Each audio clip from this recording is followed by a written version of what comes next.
Okay, here is 6.4 video lesson, Algebra 2, Rational Exponents. And there's 5 boxes for us to cover. Okay, so let me just talk about box 1 here. This is the key concept. And I'll pause the video so you can copy this down. But it says here, if the nth root of a is a real number, m is an integer, and m over n is in lowest terms. So if all 3 of those things are true, then you can say the following. A to the 1 over m is equivalent to the mth root of a. So I'll say that again. A to the 1 over m is equivalent to the mth root of a.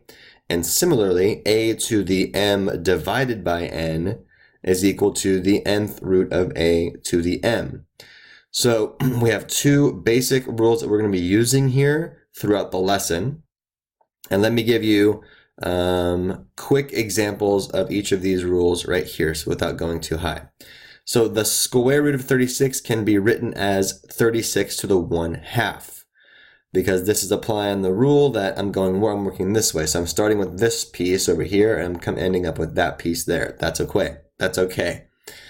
The cube root of 64 is equivalent to 64 to the 1/3. So again, I'm going backwards on this way over here, right? And then the 4th root of 16 is the same thing as 16 to the 1/4 power. These are all equivalent statements, and this is all taking advantage of the key concept, which is in the big red box, which is what we're going to use for this lesson. So I'll give you some time to copy that down because it's important. Box 2, a couple of examples here. We're going to simplify the 3 following examples.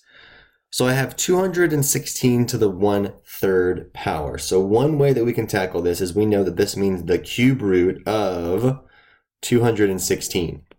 And what we're doing is, remember, we want to find the largest perfect cube inside 216. Well, it just turns out that 216 is a perfect cube. So this is the cube root of 6 to the 3rd. And again, you just have to start breaking down 216, and you would see this. So the cube root of 6 to the 3rd gives me back the number 6. So this whole expression simplifies to the number 6. Let's take a look at this one. Part B says 7 to the 1/2 times 7 to the 1/2. One way of doing this problem is by saying, well, this is the square root of 7 multiplied by the square root of 7. And that's just the square root of 7 squared. So that's just going to be the number 7. All right, that's one way of doing it. The other way of doing it is saying, well, if I'm multiplying my bases and they're the same, then I can add my exponents. This is 7 to the 1/2 plus 1/2, which is just 7 to the 1st, which of course is just 7. So either way is totally fine. Whichever way you see is totally fine and acceptable. So I wanted to present that in 2 different ways for you. Part C says 5 to the 1/4 times 25 to the 1/4. So this one I would suggest doing like we did in part A. So this is going to give me, if I work with this one, this is the 4th root of the number 5 multiplied by the 4th root of the number 125. So there is no 4th root of 125 or 5. So instead I can write this as the 4th root of 5 times 125. And that's going to give me the 4th root of 5 times 125 is 625. Okay, now, are there any 4th roots that are in 625? And yes, there are. This is the 4th root of 5 to the 4th. Because 5 to the 4th is the number 625. And again, if you don't know that, then you just have to keep playing with the 625 until you can find the largest perfect 4th power inside of it.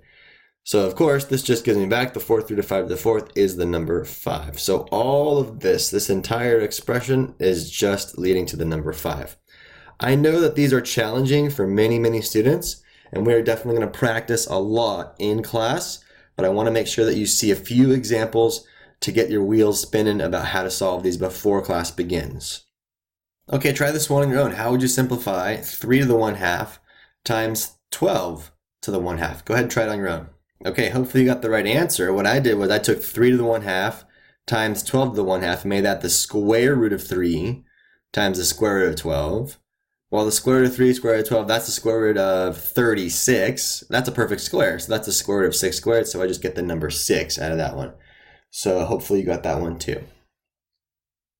Okay, box number 4 looks intimidating because there are 6 properties of rational exponents. But the good news is that all of the properties of integer exponents apply to rational exponents. And we can thank real analysis and complex analysis for that. We don't have to actually prove that, but we just get to use the fact that everything that worked for integer exponents is going to apply for us for rational exponents. So property number 1, you may recall, a to the m times a to the n is the same thing as a to the m plus n. So as an example, 8 to the 1/3 times 8 to the 2/3 is 8 to the 1/3 plus 2/3, which is 8 to the 3/3, which is just the number 8. So that's good news for us. Okay, a to the m to the n is the same thing as a to the m times n. So in rational exponents, 5 to the 1/2 to the 4th is equal to 5 to the squared, which is 25, because half of 4 is 2. A times b to the m is equal to a to the m times b to the m. So this is equal to, if I did 4 times 5 to the 1/2, that's 4 to the 1/2 times 5 to the 1/2. Or the square root of 4 times the square root of 5, which is the square root of 20. And you can keep breaking it down if you want to, so that's 2 radical 5. So we can still use those as well. A to the negative m is the same thing as 1 over a to the positive m. So 9 to the 1/2 is the same thing as 1 over 9 to the positive 1/2, which is 1 divided by the square root of 9, which is 1/3. Number 5, a to the m over a to the n. This is a to the m minus n, you may recall, in integer exponents. So 7 to the 3/2 divided by 7 to the 1/2 is 7 to the 3/2 minus 1/2, which is 7 to the, well, 3 minus 1 is 2, so that's 2 over 2, which is just the number 7. And then lastly, a over b to the m is equal to a to the m over b to the m. Now we did all those in Algebra 1, so we're just using them with rational exponents here. So this is 5 to the 1/3 divided by 27 to the 1/3. That's the cube root of 5 divided by the cube root of 27. That's the cube root of 5. The cube root of 27 is the number 3, because 3 times 3 is 9, times 3 is 27. So this whole thing can be rewritten like that. So these are our 6 properties here, and the good news is that all the properties from Algebra 1 that were integer exponents apply in Algebra 2 for rational exponents. That's a big distinction. So I'll give you a moment to copy that down. Okay, box number 5. This is going to be a challenging example that I'm going to show you how to do. So make sure that you write this down and you follow along. This is something that we're going to practice a lot in class, but again, just want to make sure you've seen at least one before class begins. So we have the quantity of negative 8x times radical xy all to the 2/3, and we don't want to write this in simplest form. Okay, and simplest form means that we have to have all lowest degree exponents and no more perfect radicals that we can simplify any further. So the way I'm going to approach this one is I'm going to raise each of these to the 2/3. So I'm going to have negative 8 all to the 2/3, and then I'm going to have x all to the 2/3, and then I'm going to have the quantity xy to the 1/2, and then that's going to be raised to the 2/3 again. So I did a couple properties there. Remember, the square root of xy is xy to the 1/2. Okay, let's work with these each individually. So negative 8 all to the 2/3, right? Then I'm going to have an x all to the 2/3. Then if I multiply 1/2 to the 2/3, I get a grand total of xy all to the 1/3 power because the 2's canceled out. So now negative 8 to the 2/3, this can be written as the follows. So negative 8 is the same thing as negative 2 cubed all to the 2/3. Now, why did I do that? That's because my 3's are going to cancel out for me there, okay? Negative 2 cubed is the same thing as negative 8. So this part right here is just the negative 2 cubed. Okay, this is still x to the 2/3, and this is x to the 1/3 times y to the 1/3.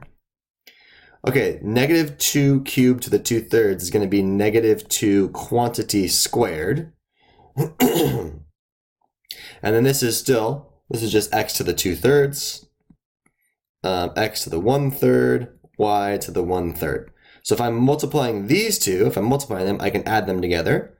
So 2/3 plus 1/3 makes 3/3. So I'm going to have negative 2 squared, which is 4. This is going to be x to the 3/3 times y to the 1/3. So this just becomes 4x times the cube root of y, and that is our lowest, simplest form of the original expression. And again, I know that this is challenging, but I want you to at least see one before we begin class. Okay, copy that down if you need to, and I will see you in class.